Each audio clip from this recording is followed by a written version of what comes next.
Hello my beautiful crafty friends, I am Katya with Lunar Sun Creations, and today we are going to be doing some snakeskin patterned clay.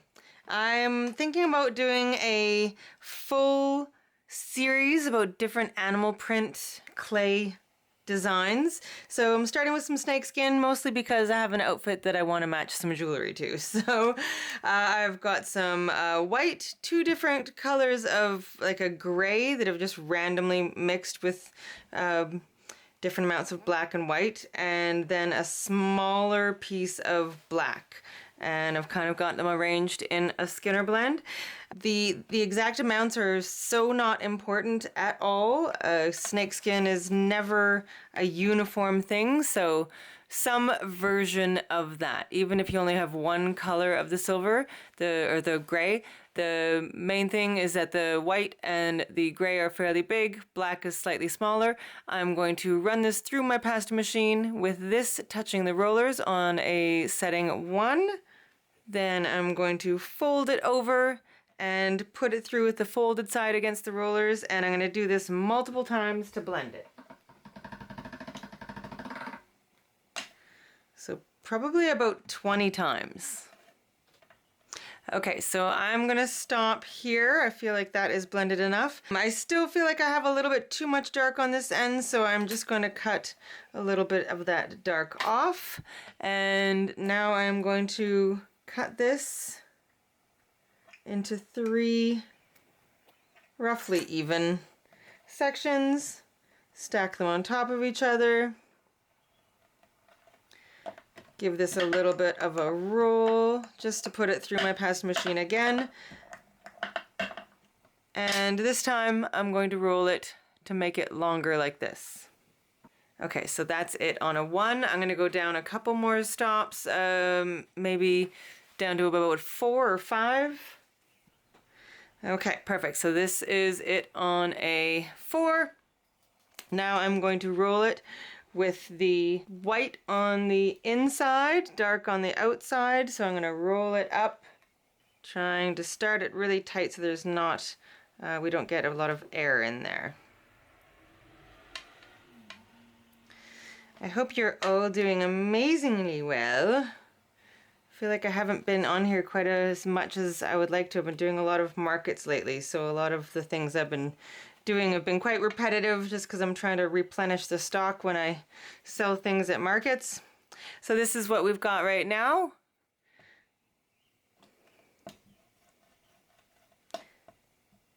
Okay, I'm going to cut off just a little bit of this, and I'm going to squish this down into a much smaller cylinder.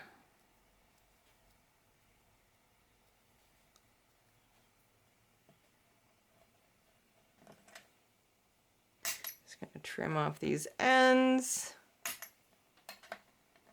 Okay, so just to something like that. It does not have to be a perfect cylinder. We want this to look quite organic. And then this piece here, we're going to form into a diamond shape. So first I'm just going to, if you can hear that in the background, one of my cats has found the bubble wrap and has decided that it makes the perfect bed, and so he's really into the bubble wrap right now. Okay, so I'm just kind of squaring off the ends here, or the sides here I should say, and then I'm just going to kind of form it a little bit more by pinching 2 of the sides, just so it's a little bit more of a diamond shape, not quite as square, but more diamond. So something like that. I'm going to just trim off this end over here. Just thought I'd mention while I'm thinking about it that if anyone watching this is following me, and usually is following me because of the album and journal tutorials that I do, the interactive journals, just wanted to let you know that on Canada Day I will be having a massive sale in my Etsy shop. So If you have wanted some tutorials and haven't got them yet, that would be the perfect day to do so. Okay, so we've got that and we've got that. Now we need a sheet of white clay. I've got this rolled out onto a 2, and we're going to take slices of this one.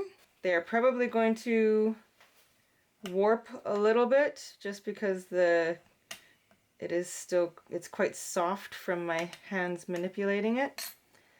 But we're going to put some diamonds. You can rotate the piece a little bit while you're cutting it, and that will help to reduce some of the distortion, but it's probably still going to happen if you're cutting it right after you've created a cane. But because I want it to be organic, I'm not overly concerned. Okay, and then I'm going to put another row over here.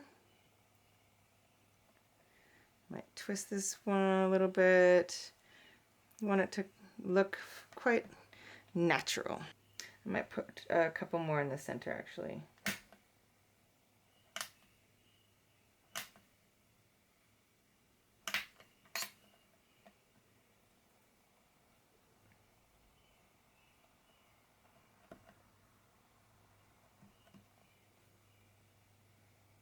Okay, and now I'm going to use the little tiny one and just put a few of these around in between.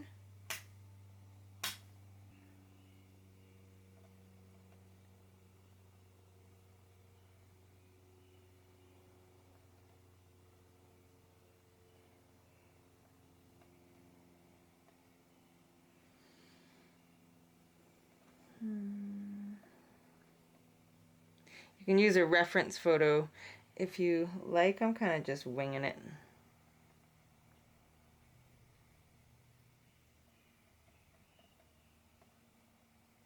And do a few more of the triangles, or sorry, diamonds. You're probably thinking that this looks nothing like a snakeskin so far, but trust me. Just stay with me here. Okay, so now we're going to give this a roll. You want these to be quite flat. And you want there to be little bits of space in between. I should have probably put these a little bit farther apart. You want a little bit of white showing.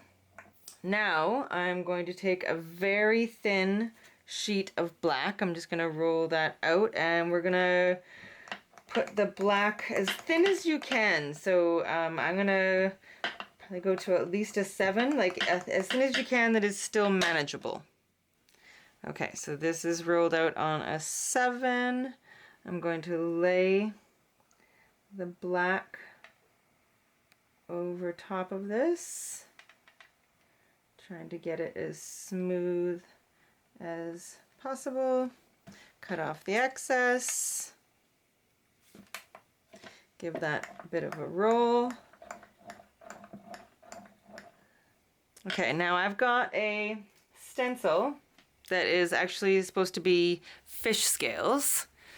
Okay, I've had it for ages. I think it's from a pack I got on Amazon. I can't quite remember. I'm just gonna turn this around because you want the scales to be going the same way as our scales on here. So I'm turning this around, so now the diamonds are going this direction and our design, everything's going this way. Okay, even like a metal colander, even that would work. If you can somehow put that on. A stencil is definitely better for what I'm about to do. So I'm just really rolling that on. Making sure, like rolling it until some of the clay actually pokes through the stencil. And then I'm going to take a very sharp blade, and while the stencil is still on the clay, I'm going to just go across the surface of the clay and pick up what is sticking out of the stencil. Okay, so make sure not to cut your stencil. I'm using a fairly light hand. I'm just skimming over the top of the stencil. Okay, so I'm going to do that all over.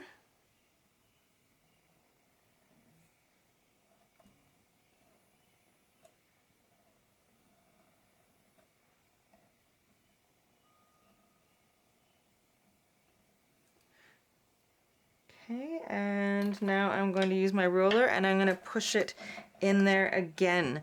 And this is going to allow more of the clay to come through the stencil.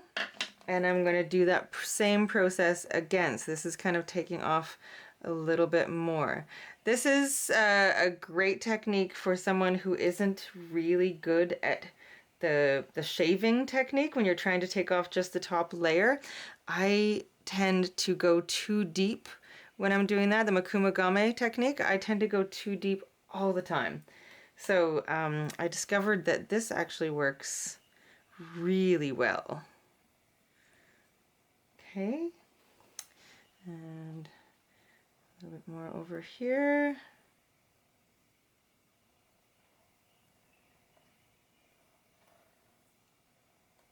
Okay, and I'm gonna do it again, so same process, giving it a good roll